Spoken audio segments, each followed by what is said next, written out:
Ada Twist, Scientist by Andrea Beatty. Illustrated by David Roberts.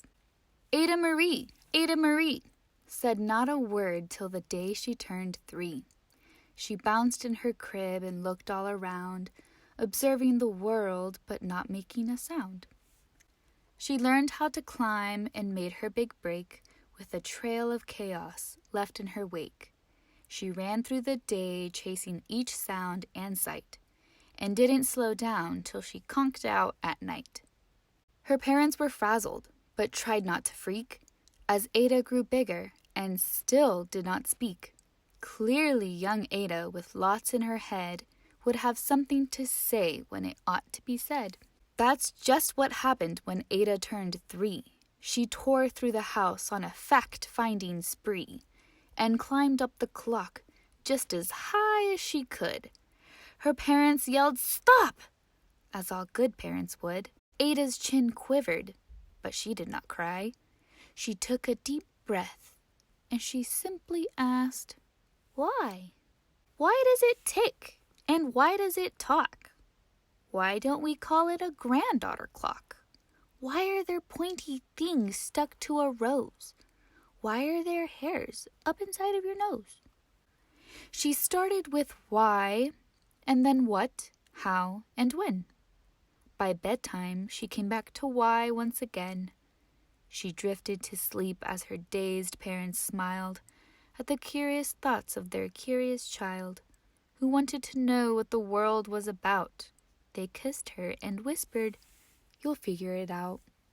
Her parents kept up with their high-flying kid, whose questions and chaos both grew as she did. Even Miss Greer found her hands were quite full when young Ada's chaos wreaked havoc at school.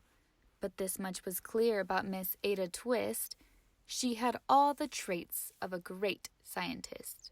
Ada was busy that first day of spring, testing the sounds that make mockingbirds sing, when a horrible stench whacked her right on the nose, a pungent aroma that curled up her toes. "Zowie," said Ada, which got her to thinking, "what is the source of that terrible stinking? How does a nose know there's something to smell? And does it still stink if there's no nose to tell?" She rattled off questions and tapped on her chin.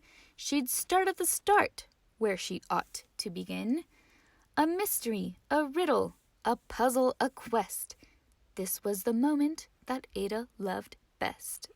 Ada did research to learn all she could of smelling and smells, both the stinky and good. One hypothesis Ada thought could be true: the terrible stink came from Dad's cabbage stew. She tested and tested, but soon Ada knew it was time to come up with hypothesis 2. Then zowie! The stink struck again, just like that.